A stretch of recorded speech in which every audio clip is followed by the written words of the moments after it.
Welcome to the new sound of online radio.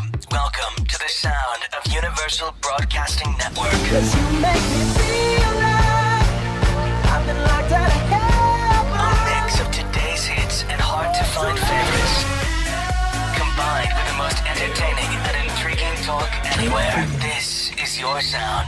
This is the sound of Universal Broadcasting Network at UBNradio.com.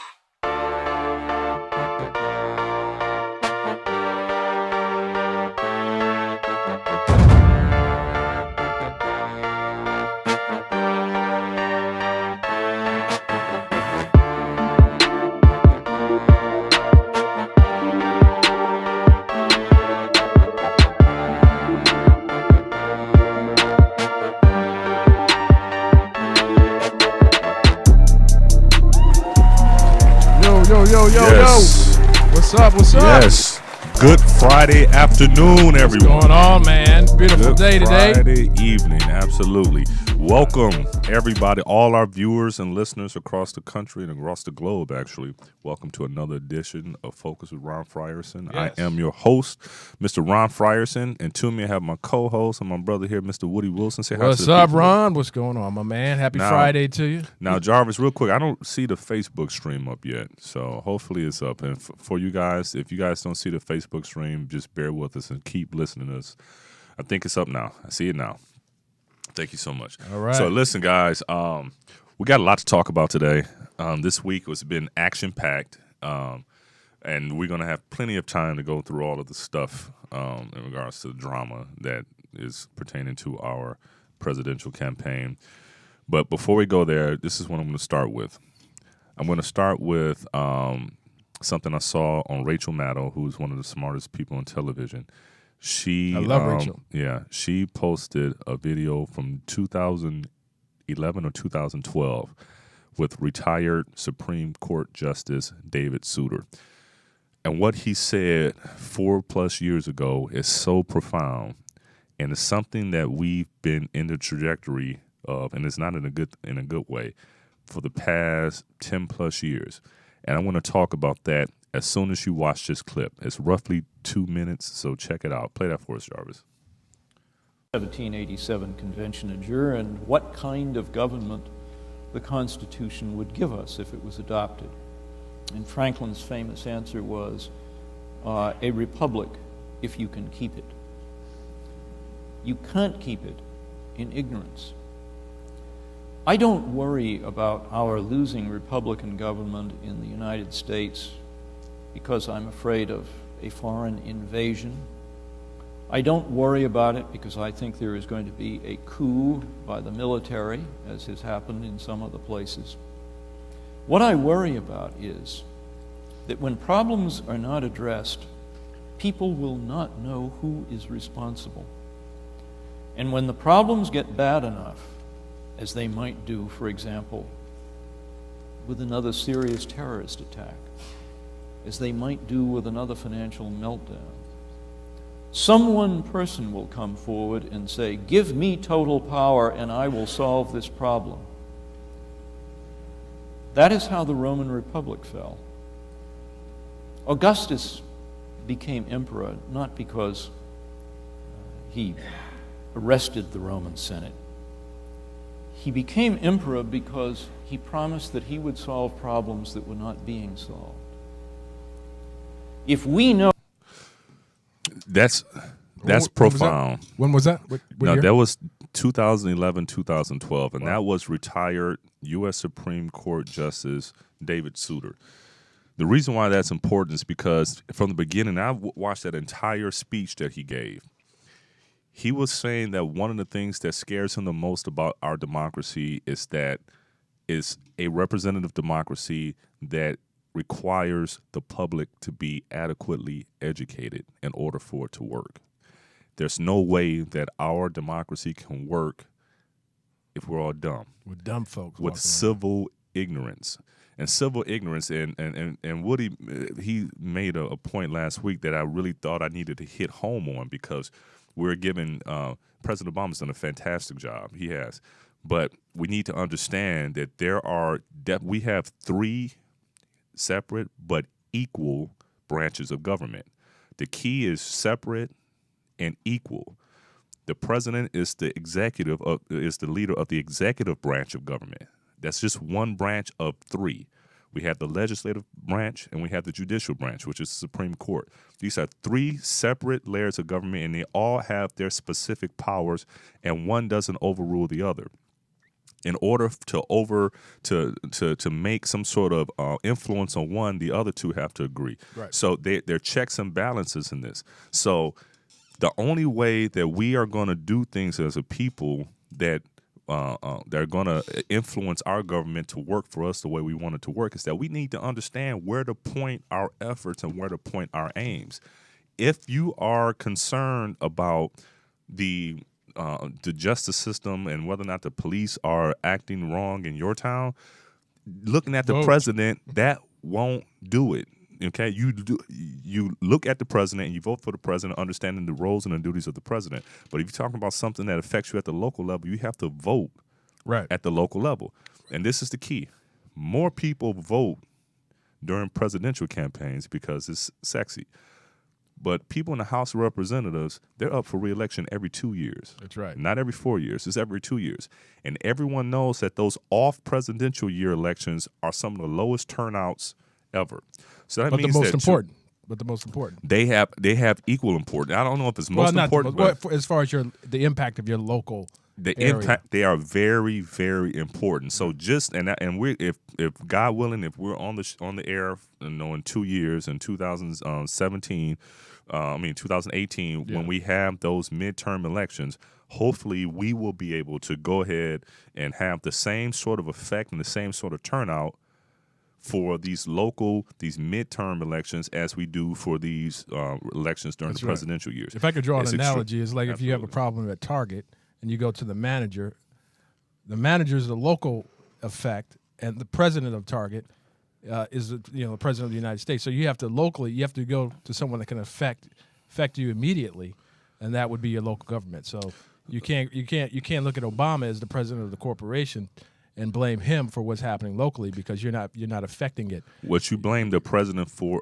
are those things that fall within his purview. So what we were speaking about last week, and we're still going to go deeper with this, but what we were speaking about last week is that we're talking about the economy and the president. The president, he can set the mood because he's one person. He's one person that personifies the country to the world. He's the one person, and this all goes back to the founding of our country. Remember, from the beginning, we didn't want a king because we came from the English system where they had a king. So when they set up our form of government here, we did not want to have a king. So we don't have any kings. So he can't wave a magic wand and make everything happen perfectly. This just doesn't work that way. Y'all lucky. Purposely. Then, on top of that, what he also did is that we have to understand that at the time, people were used to kings. So they said we need at least one figurehead. So people who are used to having kings for all these generations, so it won't be too much of a shock to their system. So now we have this one branch of government that's represented by this one person. So now we can look at that person. That person can be the representative of all of us. So even though we have these other two branches that have power, equal power as well, over different sections, we still going to have this one thing to look up to because it's just part of our human psyche, and that's what's survived us through all these years. Right. So, to go back to the whole dumb thing, the reason I bring that up is because Donald Trump didn't come here out of a vacuum. Donald Trump started years ago before he even thought about running for office, and it's the Republicans' fault. You know where Donald Trump started in my mind? Where's that? He started with Sarah Palin. In my mind, you talk about dumb. That's sorry, where I don't mean to call anybody dumb, but well, she's not the brightest. She's not the brightest. Yeah, that's where things started to go back, because that's when John McCain decided to engage Sarah Palin as his running mate. Knowing all of this wacky, at that point we put a bit of a gloss on ignorance. She made it seem like it's okay for you to be ignorant to certain things, and also she was the beginning of the root of something that's a little dirtier in our politics. The root of acceptance in terms of folks who don't have enough knowledge to run the country. she said she could see Russia from her place, from Alaska, so she had international experience, for example. Mm-hmm. I mean, so that's when the bar started to lower. You're absolutely right. But so what brought that out? Go deeper Well, with it. what brought that out is because you had Hillary Clinton running. No, you had President Obama. President Obama, and you had Hillary Clinton running. And so there was that female contingency that they wanted to carry over to the Republican Party since Barack Obama became the nominee for the Democratic Party. And so I'm looking at this happen, and I'm saying to myself, America, we're not that dumb, are we? I mean, can't you see what's happening? This is what I'm thinking the whole time this is going on. Like, they went out and grabbed this woman because she was a woman just to offset and bring votes over to the Republican Party. And I remember how disappointed I was in the process, and then and just the fact that they thought the American people would fall for that. Not just that, and I agree with you, but I think part of that is her politics. Whose politics? Sarah Palin. Does she have? Sarah Palin. Is there such a thing with Sarah Palin in politics? It is. So with her politics, she's right wing. She's further right than John McCain. Yeah. John McCain was always considered at some point a bit of a centrist, a moderate, a maverick that would buck his own party to try to common good. He's a war hero, legitimately so. But when he engaged Sarah Palin to join his team, she came on with a more right-wing philosophy. She was built for Fox News. She was the one that gave him his Tea Party credentials for the most part. That's correct. To pull in that side. And somewhat because of her extreme views, she somewhat normalized that wing of the far right, okay, to bring it closer to the White House. And so from there... Interesting. From there, you see Tea Party rises, and they had that overwhelming success. The Tea Party? Remember, Wow. Marco Rubio came into office through the Tea Party. Yeah. Ted Cruz came in through the Tea Party. So this whole normalization of this ultra right wing philosophy came through. And then you get your first black president, which because of that, you're going to bring in all of these other deep-seated kind of hatred from certain segments, not from all of us, but from certain segments. The dumb segment. The segment that is unevolved, let's just say. Ignorant. And so now they feel they have a voice. And it's just so ironic that they can walk the White House grounds with their guns and stuff during the Tea Party process. But then you got a unarmed man with a unarmed black guy. Man. Who's shot dead. Yeah, exactly. But I don't want to get off on that at this point. Many, not a. So with all that being said, now you have that. Then you have Donald Trump who comes along, and one of the first things he says around all this turmoil, he says, this first black president, he shouldn't even be president because he wasn't born in the United States. Where's his birth certificate? Prove to us. I want you to send me your college transcripts. I want you to show me your birth certificate to prove that you're legitimate. These are all things. And then at the time the Republicans in office, they didn't dismiss that out front. They didn't say that is offensive. That's not American. That's not patriotic. Right. Of course he's American. Stop. Which is why they are where they are today.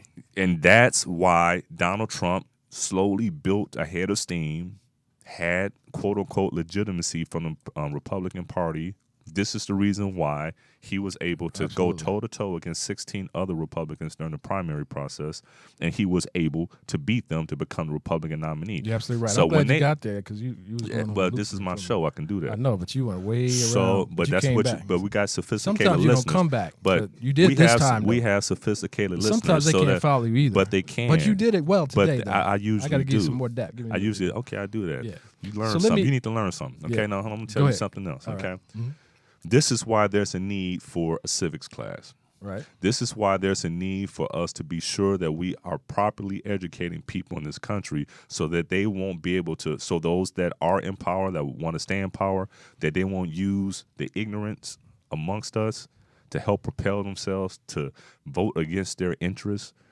There's no reason in the world that if you're a middle class, fall within the middle class in regards to your income, that you should be voting Republicans because they're giving tax breaks to the wealthy. The only reason you would do that is if you obviously are affected by it, which means that you are wealthy, and so this will affect you and help you keep some of your money. Right. But if you don't fall into that vein, thinking that trickle-down economics is going to work for you, then you are definitely voting against your interests.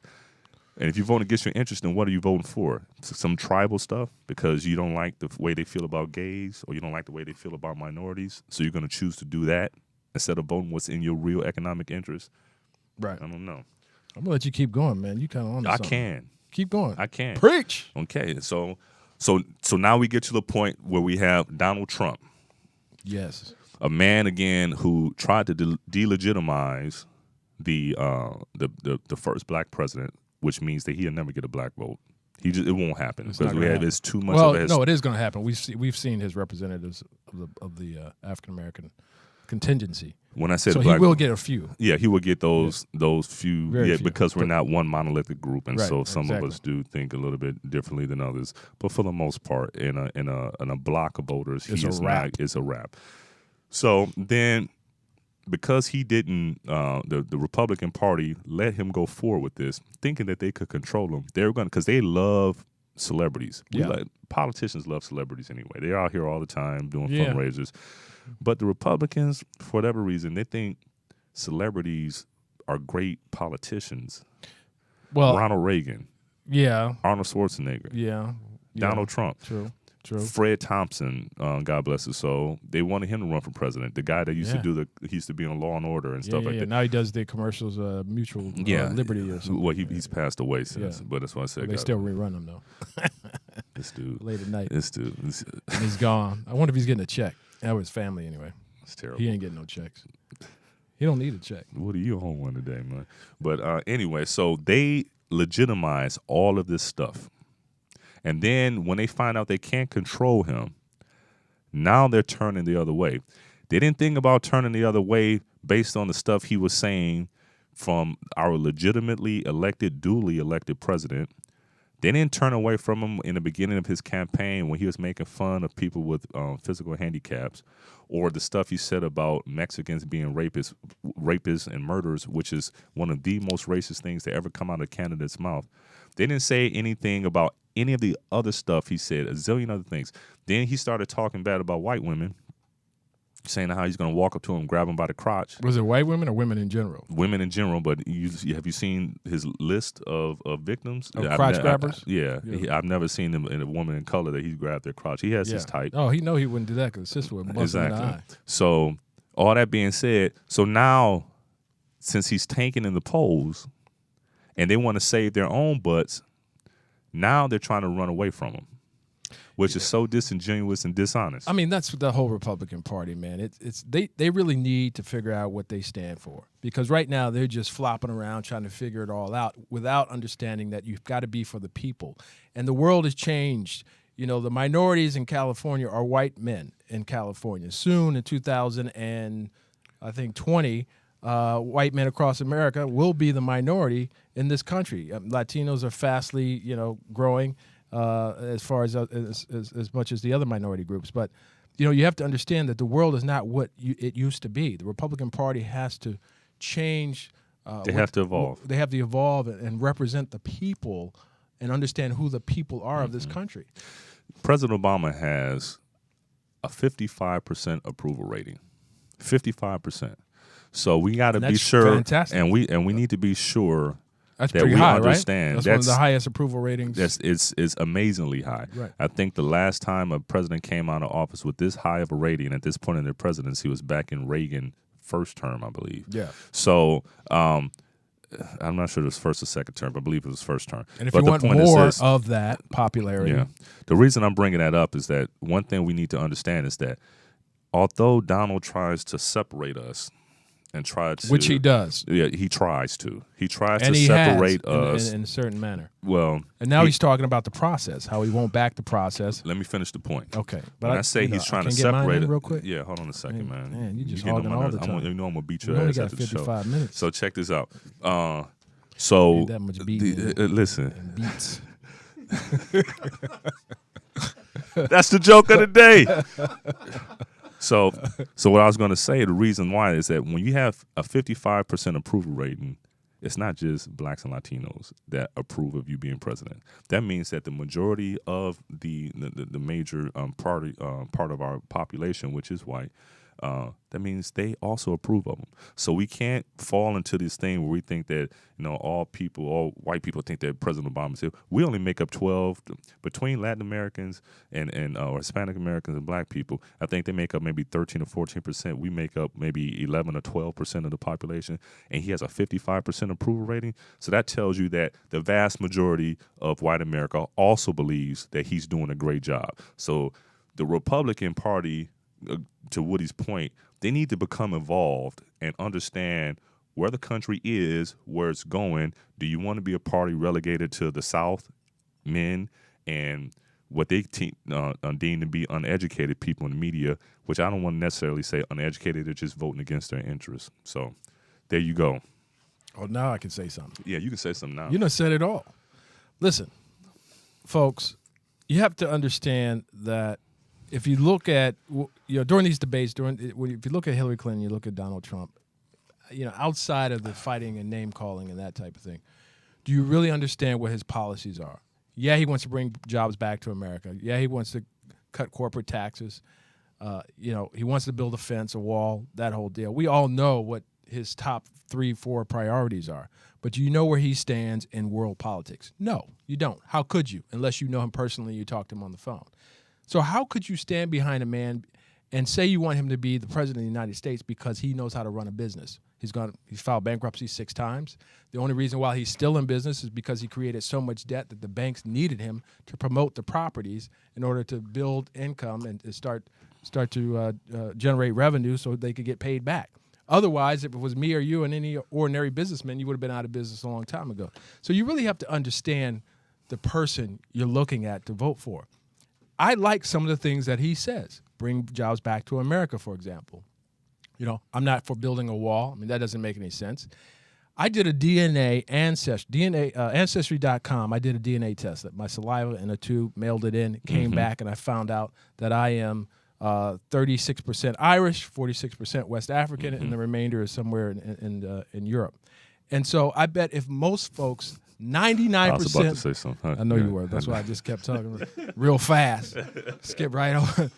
I was like, let me keep going. Yeah, you better go quick. But 90% of Americans are of foreign descent, are immigrants from another country. No one. The only folks that were here, which is, Columbus Day is a joke, to come and discover America when there's people already here. That's like knocking on the door and discovering someone's home. But the Native Americans are the only folks from America. And so everyone else is an immigrant. You are from somewhere else. So, they just keep the white race pure and some of these Ku Klux Klan events and rallies. Let's not give them too much. I'm not giving them anything. Exactly. But what I'm saying is, folks, listen, you really have to understand what America is made of and how America came to be, and know the history of America. And so, I'm gonna pass the mic. Take a drink of water. Yeah, take a drink of water. Hey, check this out though. But one thing that Woody was saying that we need to understand: there's a difference between some people like Donald because he's a businessman. Okay, it's okay. I don't have anything against businessmen. We're businessmen. But the point is, there's a difference between running a business and running a country. Because in business, you always try to find efficiencies. In many ways, you try to cut costs without compromising quality and reducing productivity and reducing profitability. And sometimes you have to cut the fat. So you may have to get rid of something so that you can, if you're dedicated to your shareholders and just to put more money in your pocket. It's different when it comes to government. Government is public service. So just because someone says they have business experience, number one, that doesn't mean they had a good business experience. It just means they have business experience. Also, for me, I like my presidents to have had some sort of experience in the real world in regards to levels of social mobility or economic mobility. I like the fact that President Obama came from a middle-class background. If you come from a filthy rich background where you've always been rich, you've always had money, it's somewhat difficult for you to relate to someone who hasn't been that way. How much you is a gallon can't of milk? understand. You don't understand what it's like to have to clip the coupons.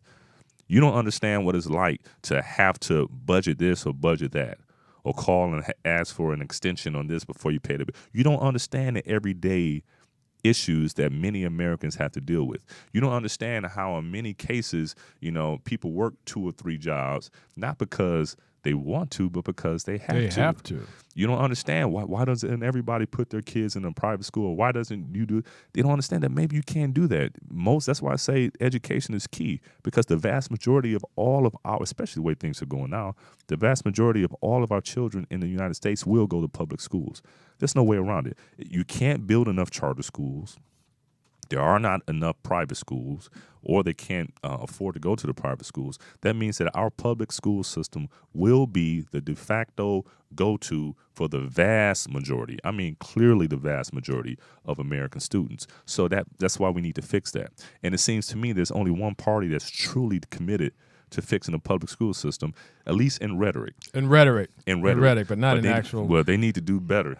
They need to do better. Our government does have to do better for the inner cities, and it doesn't make any sense. So I talked about this last week, how we'll be quick to go to Syria and create a safe zone and spend billions of dollars over in Syria where, innocent families are being killed. And, and I think we should do something and involve ourselves in there. But, let's look at the inner city. There's thousands and millions of people being killed in the inner cities across America. How come we can't take $100 million, $200 million and rebuild the inner cities? Why can't we do a GoFundMe page? Each city does a GoFundMe page, and the local government raises money to start working on the inner cities.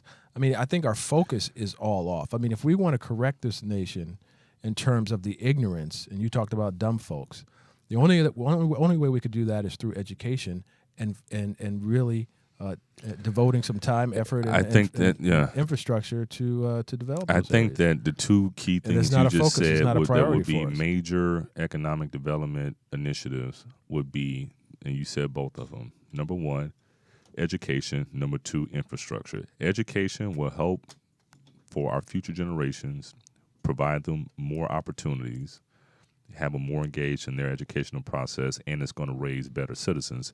2, infrastructure. We have some very old infrastructure in some of our cities. Very old. Very old. If we put people to work in rebuilding our infrastructure, that will help. That will help a lot. And that will obviously create a lot of jobs in that regards. That's right. Then on top of that, healthcare. This is one of the reasons why healthcare was so important. That's right. And then we always talk about the inner cities. Obviously, Woody and I are both from inner city areas, but we can't forget about rural America.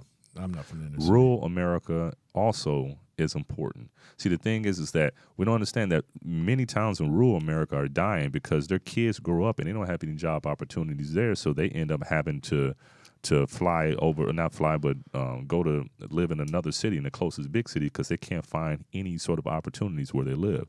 And some folks don't leave where they're from. They can't. And many inner city, rural communities. I'm very familiar with rural communities. Rural communities. Okay. Many rural communities. So inner city rural communities?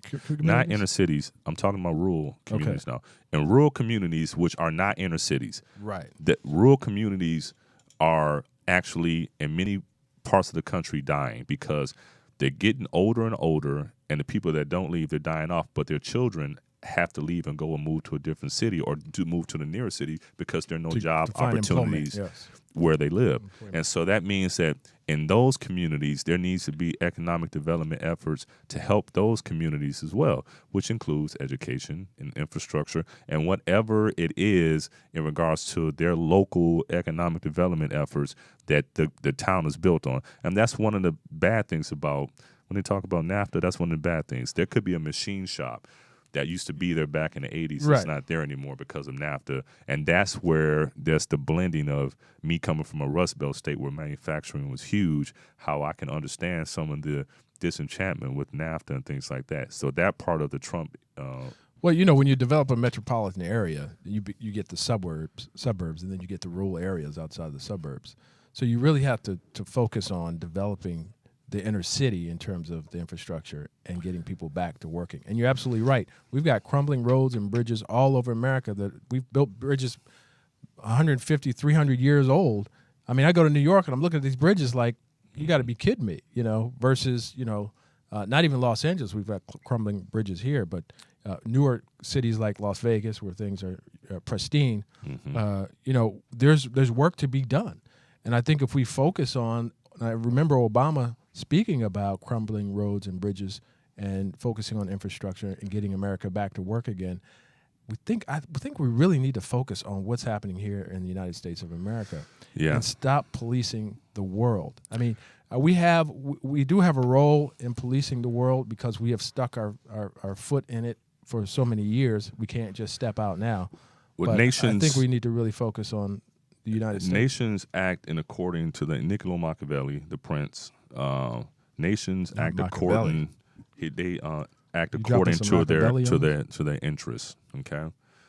So in that regards, and that's why I said about rural. See, the thing is also, we speak about inner city a lot, but I'm serious when I say that the rural communities need to feel the effects of economic development too, because if we don't, that's when we get these cultural rifts wherein you'll see in New York, California, and in Oregon, they vote all Democratic, but then Nebraska, Kansas, and Kentucky, they vote all Republican because these are largely many rural communities that have no sort of relationship to what's happening with urban, so they get left behind by one party or the other. So Republicans their message tends to resonate more with them in many respects. So if the Democrats want to do better, they need to actually follow up on some of their rhetoric in regards to infrastructure and education. And they also need to form positive, effective economic development policies for rural America so they can also share in whatever prosperity that can come down the road so that everybody will benefit. That or goes else for you're both going to have parties, Republican and Democrat. Republicans have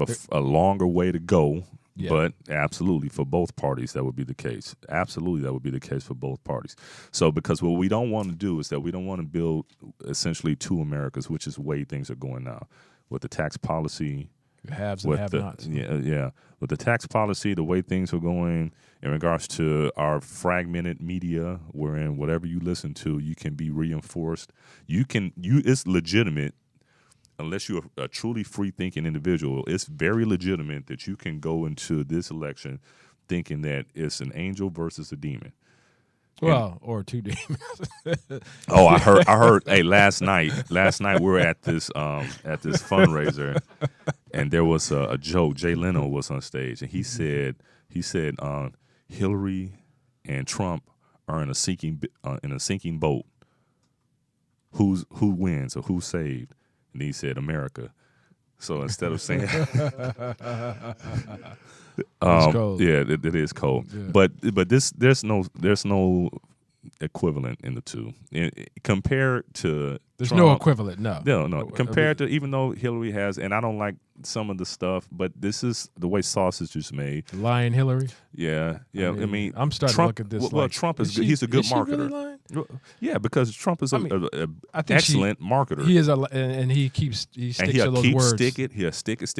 Lying Hillary, crooked Hillary, and lying Ted Cruz, and low energy Bush. He'll keep saying it every time until it becomes a tag line. Right. But the thing about Trump and Hillary is that if you look at the two, it's like a no-brainer that despite all of her bumps and bruises, is a no-brainer. It's really a no-brainer. So that's why he's going to lose. But what I want to do on this vote, show, though. Exactly, better vote. But what I really want to do, and what I've been emphasizing on the show over the past few weeks, is that we need to be sure to pay attention to the down ballot races. Yeah. Pay attention to your state senators, your federal senators, and your congressmen. To affect local change. That's the key. Because whoever gets in office is going to go into office with a built-in set of enemies that don't want them to pass anything. So if you have a completely Republican-controlled Congress, they are going to just make Hillary's life miserable so she can't do anything. That's right. So that they can run somebody against her after her fourth year in office, just like after her Obama. first term, and say that she hasn't accomplished anything. Yeah. And because people are silly, many people are silly, and they don't know better. They don't know the reason why she couldn't do it is because you were blocking her. Right. Like Obama, for example. They thrive on us not being educated enough to understand the way things work. So a lot of people who had things about Obama, well, when he had when he got healthcare passed, so, well, he should have passed this instead of going for healthcare, without understanding how historically significant healthcare reform was, and how much of a risk it was for him to do it. I said this before on the show. For 100 years, well before Barack Obama was even a glint in his great-grandfather's eyes, whatever, Teddy Roosevelt, who was a Republican, said we need to have universal health care in the United States, or else it's going to, because people get older in their age and it costs more to take care of them. And with our system now, the percentage of our GDP that goes towards health care, it was going to break us. 100 years have been trying. It's always been risky. Richard Nixon tried it again. It's always been risky. Back when President Clinton was in office, when they had quote-unquote Hillary care. Well, Mitt Romney initiated it, right? He initiated it as a governor in Massachusetts, but they've always tried to do it. Now, for the first time in 100 years, you got somebody who actually was able to get it done. It was ugly. Its form was ugly. And it could have been if we had bipartisanship in terms of the launch. I mean, the website crashed because, and I'm sure that was an attempt to make it fail. I don't think so. I think these are the things that happen. These are the things if this stuff was easy, they would have done it 50 plus years ago. Yeah, but I think if everyone was working together, they would have sat around a table and figured it out. That's the point. And put the contingencies in place. So I just think that since they're not working together, so you've got one side of your government working to make this a successful. We're talking about Obamacare, to make this successful. One side of your government. The other side is fighting against it, trying to block it and do whatever they can to make it fail. So, and it's still having some semblance of success. I mean, we're trickling along, and I understand there's going to be 11 million new enrollees in the upcoming enrolled session. But, it's yet to be seen, Well, remember this, guys, and I bring it back here for our new listeners and new viewers. When Social Security, picture many of us have older people in our family that some of them collect Social Security. And Social Security is the primary form of income for millions of Americans, believe it or not. Retired Americans, yeah. So, and the Social Security came about after the Great Depression.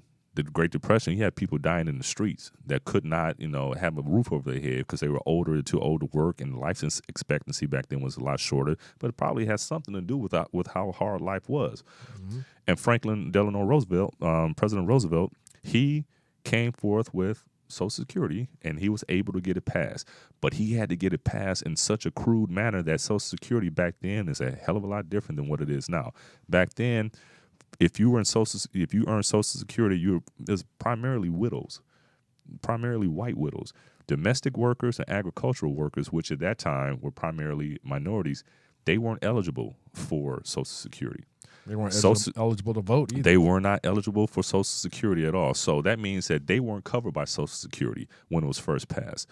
But over the years, because back then Congress probably worked a little bit better, although slow, but better than they do now, they massaged it, they tailored it, they expanded it, they perfected it, and they got it to where it is. So now that regardless of whatever slant you fall into, whether or not you're a man or a female, whether or not you're white or black or whatever, you still get that Social Security check once you're eligible for it. That's how it works in this country. It happens incrementally. The same thing with healthcare. Healthcare, Obamacare, as you like to call it, right now, it got passed the only way they could get it passed in this crude form, because each of these different congressmen and senators, in order to pass it, even Democrats, because of the supermajority that it got through, they still had to have little caveats in there so they could protect their butts and protect their seats from a primary challenge. So it passed in a very crude way. It has issues. But if we elect the right people, they will go in and fix these issues the same way they did Social Security, the same way they did Medicare, so that we can go ahead and benefit and perfect it. And there you go. Right. And that's the way it works in this country. Right. That's just the way we work. America works slowly. What was it, 65, that the Emancipation Proclamation came through, the 13th Amendment? And then what was it, 1968 was civil rights, or was it voting rights is 68, right? It was 64 was the civil rights bill, 64, 65. So we talking about from the time from 1865 all the way to in the 1960s roughly is when you got full citizenship for the most part for African Americans, and we're still fighting for it from there. So that's how our country moves. It moves slowly. 1863. 1863. There you go. Emancipation Proclamation. So think about that. So you think about just that one act, and took over 100 years for us to actually get it right, and we're still working on it. Still trying Almost to get it right. everything we do happens incrementally, and it happens over time. Okay, so I got to give a shout out to Hope for Adam. Okay, so I'm always going to promote Hope for Adam until we find a cure for Adam, until we find a match for Adam.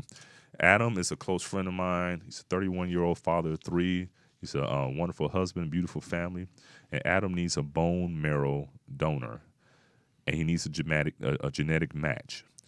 Go to join.hopeforadam.com to see whether or not you can do a cotton swab test and learn whether or not you're a genetic match. There's been over 20 million people worldwide that have taken this cotton swab test. And even if you're not a match for Adam, perhaps you can be a match for someone else. We've had Kim Kardashian. We've had Anderson Cooper from CNN. There's been a bunch of people that have come out in support of this, in support of trying to find a cure for Adam.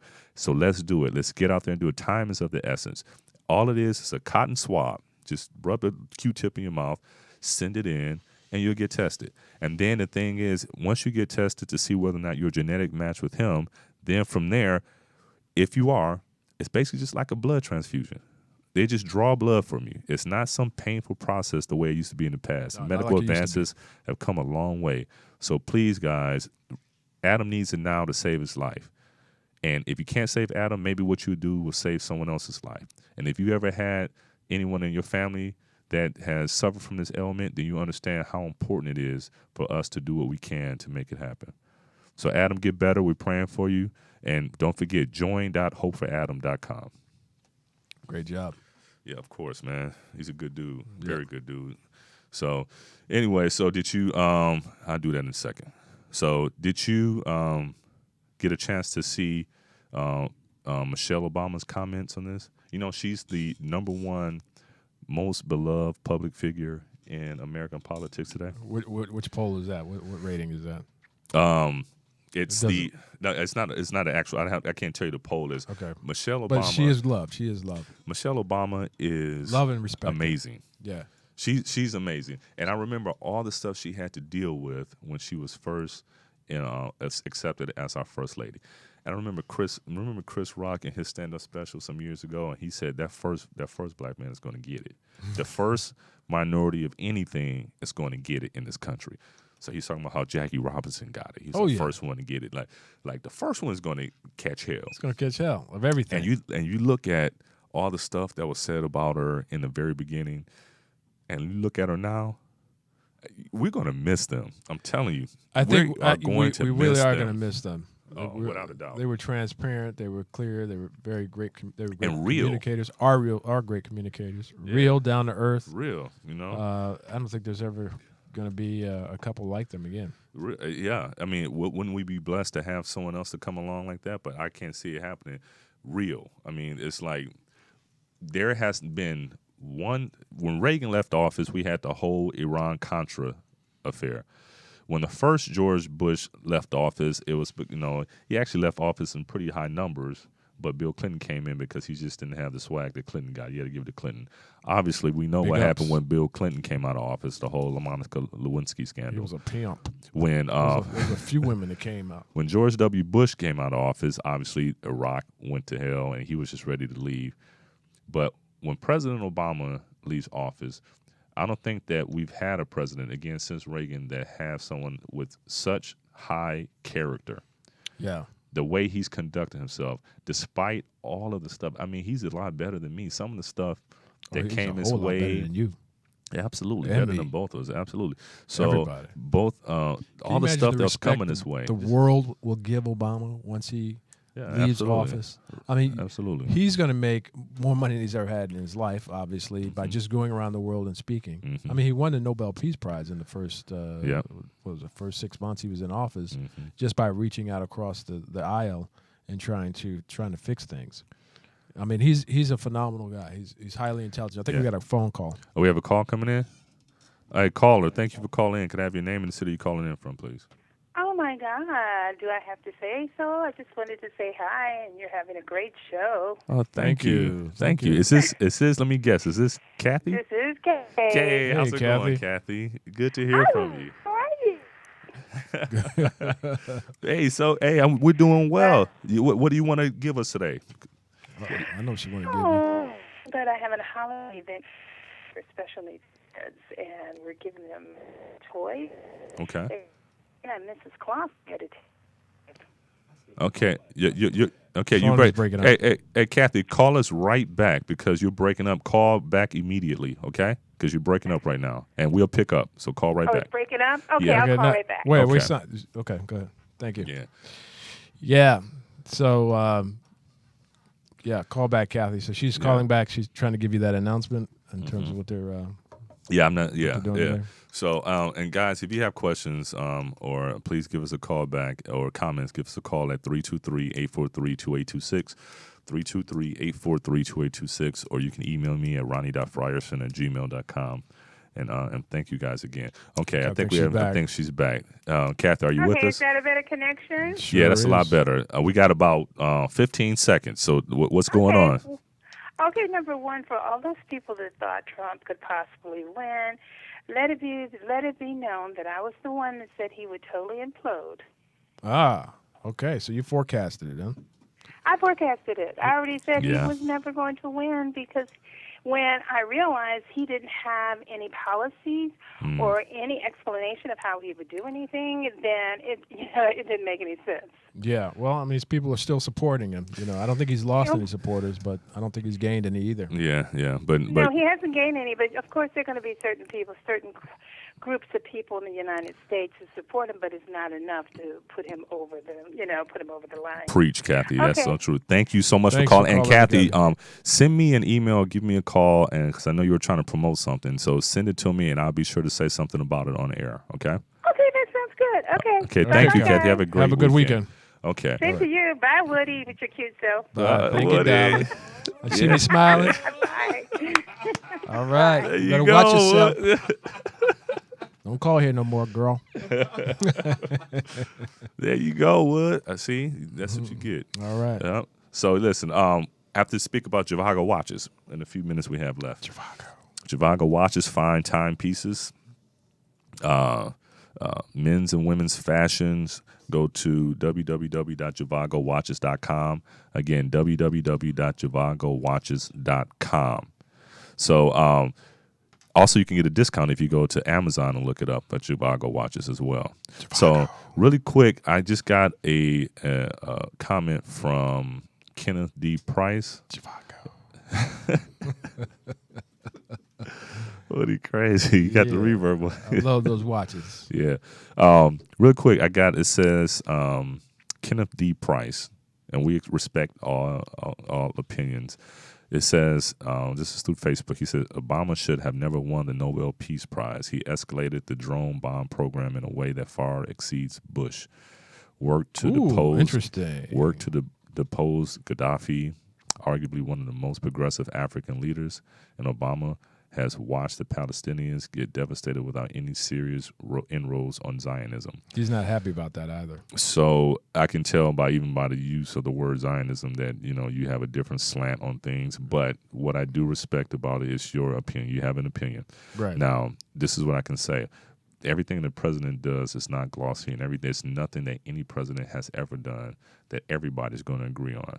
Now, whether or not you think he should have won the Nobel Peace Prize, we all have our opinions about that. Whether or not he deserved it, obviously the committee, some very learned individuals, they thought he deserves it. So that's what matters. That's what it is. Okay. In regards to escalating the drone program, I'm actually in agreement with you there because I didn't like the drone program, but what's the alternative? This is one of those tricky decisions that presidents have to make. Right. Do you put more boots in the ground? Do you actually kill human, like American soldiers? Put them in harm's way, or do you use technology to do it?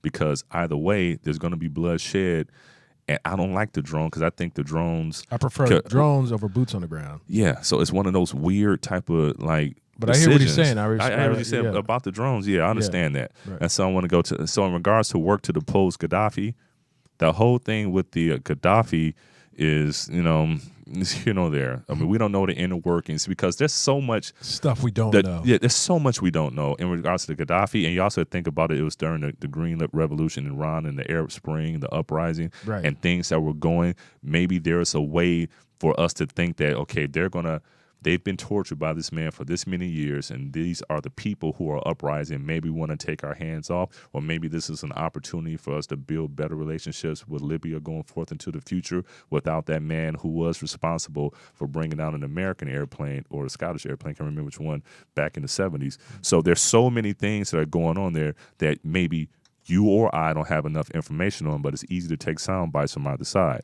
Right. So, but good points. Keep sharing with us. And And Obama has watched the Palestinians get devastated without any serious inroads to Zionism. I'm very pro-Israel, but at the same time, I do understand that we don't like bloodshed on either side. This conflict has been going on for years and years and years, and it's not on Obama to solve it. I don't think that any American president can solve it. I think they can try to be a go-between, but I don't think that they themselves can solve it. Right. And for anyone to think that they are, smart or intelligent or powerful enough to do so, I just don't see it. I think that's something that's so decided between. It has to be decided between Israelis. them, and then I do also think that this is something wherein each side becomes even more recalcitrant in their positions based on what's happened to the other side, and it's ugly. Yeah, so like anyway, but thank you, thank you so much for your input, and it is very much so respected. Okay, so. Anyway, so how much time do we have left, Jarvis? 4 minutes. 3 minutes. 3 minutes? 2 minutes. Yeah. So tell me what's new in Woody's world. What's new in Woody's world? Well, let's see. Do you really want to know? Yes, I do. So from what aspect are we talking about? You like Woody Wilson's world? Or whatever you want to, because you've been kind of feisty today, man. Yeah, I've been feisty, man. I just got a lot on my schedule. I'm just doing a lot of traveling. Canceled my trunk show to D.C. I was gonna post up at the W Hotel on November 2nd, but we just got too much going on in November, so we moved it to the first quarter of 2017, folks. So we will be in Washington D.C. Doing the trunk show there, and my birthday's coming up, and looking forward to celebrating. That's about it, man. It's just working hard, traveling, doing this, working with this NFL team and some other folks. But, what about you, man? How you doing? You know what? Life I've been very, very busy the last few weeks, and life has its way of letting you know that it's in control of you rather than you being in control of it. Ain't that the truth? Yeah. But all in all, I'm blessed. I'm extremely blessed. Amen, brother. And she knows why. And so, but other than that, she does. Yes, she does. What's she got a name? Yeah, come on, man. Let me put my stuff. Oh, blast, I'm man. not. Am I putting you on blast? Don't be putting me on blast. You won't say your name. See what I'm saying? See, don't say. You just don't even want to say your name. You know what, man? I could get you into so much trouble right now. You need to Okay, I'm gonna stop. Yeah, you should. I apologize. You should. I'm sorry.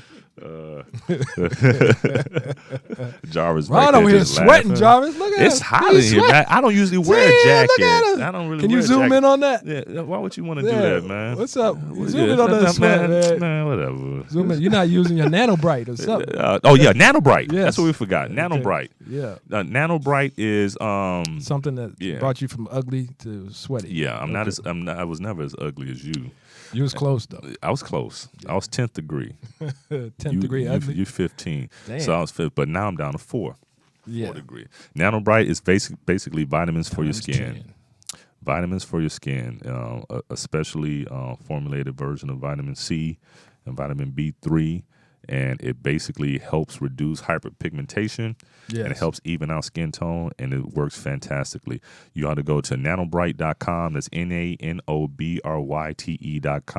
and get you a bottle of it. Use promo code SKIN, then you get $10 off. But you better get 2 bottles because you're going to love it so much. You're going to wish you had gotten a second get 2 bottles. And so go to nanobright.com and pick up some for yourself. It also helps out with sunspots and things of that sort. It works fantastic. Yeah. So, man. Yeah. So listen, guys, thank you so much. We got like 30 to 45 seconds left. Yeah. Thank you so much. Oh yeah, I got the numbers for the show is growing like crazy. Yeah, we're doing big numbers, We're you guys. doing We really huge appreciate it, and tell your friends. And tell your friends and subscribe to the YouTube channel. Check us out when we stream on Facebook. Check us out on iTunes, and Stitcher, Streaker. We're on a bunch of different platforms. More platforms I didn't even know existed. And check me out at WoodyWilson.com. Go check out Woody at WoodyWilson.com. Damn, my lips just touched the mic. Oh man. Woody on one, man. Man, that's nasty, dude. Hey, thank you guys for joining us for this week, and we will see you guys next weekend. Thank you for starting off your weekend with us. Sanitizer? We'll see. Have a good one.